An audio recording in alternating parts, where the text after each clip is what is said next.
हरि ओम। प्रज्ञा ज्योति शोध संस्थान के दर्शकों को नमस्कार। आज आश्विन शुक्ल एकादशी का महात्म्य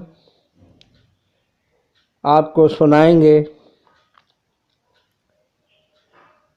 आश्विन शुक्ल एकादशी की कथा, उसमें क्या करना चाहिए, क्या नहीं करना चाहिए, किस प्रकार के कर्म करने से विशेष लाभ होता है, इस संबंध में भगवान श्री कृष्ण से युधिष्ठिर जी बोले, हे भगवान, आश्विन शुक्ल पक्ष की एकादशी का क्या नाम है और क्या विधि है, इसको आप कृपा करके वर्णन कीजिए। श्री कृष्ण जी बोले कि हे राजन, आश्विन शुक्ल पक्ष में जो पाप नाशिनी एकादशी होती है, उसकी विधि और महात्म्य को आप सुनिए। उसका विख्यात नाम पाशांकुशा है, जो सब पापों को हरता है। इस दिन पद्मनाभ भगवान की पूजा करें, उनका ध्यान करें, उनका रात्रि में जागरण और कीर्तन करें। इससे पहले व्रत के जो एकादशी के नियम है, उनकी पालना करें। एकादशी का नियम यह है कि 10वीं तिथि को व्यक्ति एक समय भोजन करे, एकादशी को निराहार रहे और द्वादशी को पारणा करे। ये सामान्य नियम है, परंतु इस पाशांकुशा एकादशी का व्रत भगवान श्री कृष्ण के अनुसार बालक, बूढ़े और बीमार लोग भी कर सकते हैं, क्योंकि इसमें नाम की महत्ता है, कीर्तन की महत्ता है। तुलसीदास जी ने भी कहा है, कलयुग केवल नाम आधारा, सुमिर सुमिर नर उतरे पारा। जो लोग बालक अवस्था में, वृद्ध अवस्था में, बीमारी में स्नान, ध्यान और उपवास करने में समर्थ नहीं है, उनको भी यह व्रत कीर्तन मात्र से लाभान्वित करता है। इस दिन स्वर्ण और तिल, भूमि का दान, अन्न का दान, जूता, खड़ाऊ, वस्त्र, आसन और छत्ते का दान करने का बहुत महत्व है। इस मुहूर्त में यदि कोई सामर्थ्य व्यक्ति तालाब, धर्मशाला, कुआं, बावड़ी और गायों के लिए छाया आदि का निर्माण करता है, यज्ञ आदि पुण्य के कार्य करता है, तो उसको उसके किसी भी तरह के ज्ञात अज्ञात पाप नष्ट होते हैं। इस उपवास के करने से माता ननिहाल की 10 पीढ़ियों और पिता की स्वयं की पीढ़ी 10 पीढ़ियों का उद्धार होता है। पाशांकुशा एकादशी का व्रत पत्नी के माता पिता की 10 पीढ़ियों को भी स्वर्ग में ले जाता है। यह इसकी विशेषता है। अपना कुल, अपने ननिहाल का कुल और ससुराल का कुल भी व्रत करने वाला उनका भी कल्याण कर देता है।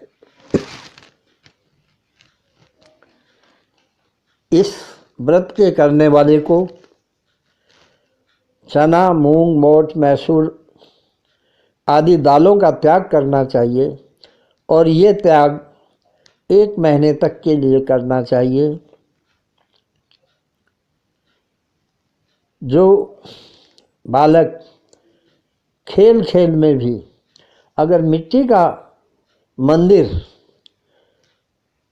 इस एकादशी को बनाता है या कोई सामाजिक सरोकार का कुआं निर्माण आदि बावड़ी तालाब का नमूना बनाता है या भगवान का कोई चित्र बनाता है तो उस बच्चे को भी बहुत बड़ा पुण्य मिलता है। इसलिए कहते हैं कि ये व्रत बालक, वृद्ध और मरीज भी उपवास कर सकते हैं। उनकी सामर्थ्य नहीं हो तो वो एक वक्त निराहार रहने की बजाय फलाहार पर अपना उपवास कर सकते हैं। ये बालक, वृद्ध और मरीजों के लिए छूट है। इस उपवास के करने से भगवान श्री कृष्ण इसकी महत्ता बताते हुए राजा युधिष्ठिर को कहते हैं कि जितेंद्रिय नर को यह व्रत घोर तप करने पर जो फल प्राप्त होता है वह फल एकादशी को, भगवान को, पद्मनाभ को नमस्कार करने से ही हो जाता है। भ्रम से अनेक पापों को करने वाले भी सब पापों के नाशक भगवान को, पद्मनाभ को नमस्कार करके घोर नरक से अपना बचाव कर सकते हैं। पृथ्वी में जितने तीर्थ हैं व पुण्य स्थान हैं उन सब का फल भगवान के नाम कीर्तन से मिल जाता है। जो लोग सारंग धनु वाले जनार्दन भगवान की शरण में हैं उनको कभी यमराज की यातना नहीं भुगतनी पड़ती। प्रसंग भी जो मनुष्य एक एकादशी का उपवास करते हैं वे दारुण पाप करके भी कभी यमराज की यातना नहीं सहन करते।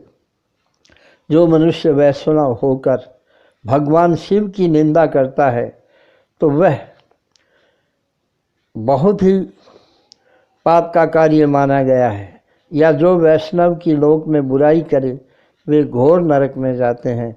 एकादशी के उपवास की 16वीं कला को भी हजारों अश्वमेध और सैकड़ों राजसूय यज्ञ नहीं पा सकते, परंतु पाशांकुशा एकादशी के समान पवित्र और कुछ नहीं है कि वो सभी पापियों को समान रूप से उद्धार करती है।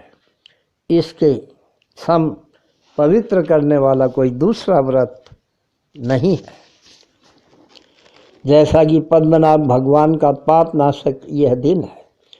हे राजन, पाप तब तक ही देह में रहते हैं जब तक कि पद्मनाभक इस शुभ दिन उनके नाम से उपवास नहीं किया जा सकता। यदि भूलकर या प्रमादवश भी कोई व्यक्ति उपवास कर लेता है तो फिर उसको यमराज के दरबार में उपस्थित नहीं होना पड़ता। यह स्वर्ग और मोक्ष को देने वाली, शरीर के आरोग्य को बढ़ाने वाली, सुंदर स्त्री की प्राप्ति कराने वाली और इस व्रत के प्रभाव से माँ लक्ष्मी जी की इतनी कृपा होती है कि व्रत करने वाले घर में कभी धन धान्य की कोई कमी नहीं रहती। गंगा, गया, पुष्कर, कुरुक्षेत्र और काशी तीर्थ की यात्रा भी इस दिन के समान पवित्र नहीं है। हे राजन, हरिवासर को रात के समय व्रत करता उपवास करके जागरण करे तो उसे सहज ही में विष्णु लोक की प्राप्ति होती है। माता की 10 पीढ़ी के और पिता के 10 पीढ़ी के तथा अपनी स्त्री कि 10 पीढ़ी के पुरुषों का यह व्रत करता 3 पीढ़ियों का उद्धार करता है। वे 10-10 पीढ़ियाँ तीनों संबंधों की, माँ के गोत्र की, पिता के गोत्र की और अपने ससुराल स्त्री के गोत्र की पापों से मुक्त हो जाती हैं। वे लोग चतुर्भुज या दिव्य रूप धारण करके समय आने पर गरुड़ की सवारी से पीताम्बर धारण करके हरिलोक में चले जाते हैं। हे राजन, बाल्य, यौवन और बुढ़ापा किसी भी अवस्था में इसका उपवास किया जाए तो पापी भी दुर्गति से बच जाता है। आश्विन शुक्ल पक्ष पाशांकुशा का उपवास करके सब पापों से मुक्त होकर विष्णु लोक में चला जाता है। जिस मनुष्य को पाप करते हुए दिन बीत गए हों, वह लोहार की धोखड़ी के समान सांस लेकर व्यर्थ ही जीता है। स्नान, दान आदि पुण्य कर्मों से दरिद्री भी मनुष्य इस दिन व्रत करके अपने जीवन को सार्थक करे। जो संकल्प मात्र तालाब, महल, धर्मशाला, यज्ञ आदि पुण्य काम के करने वाले संकल्प लेकर अपनी आर्थिक सामर्थ्य के अनुसार कुछ समाज उपयोगी कार्य करते हैं, गौ सेवा में लगे रहते हैं, ऐसे आदमियों को यम यातना सहन नहीं करनी पड़ती। वो लोग भगवान की कृपा से दीर्घायु, धनी, कुलीन और निरोग्य देखे जाते हैं।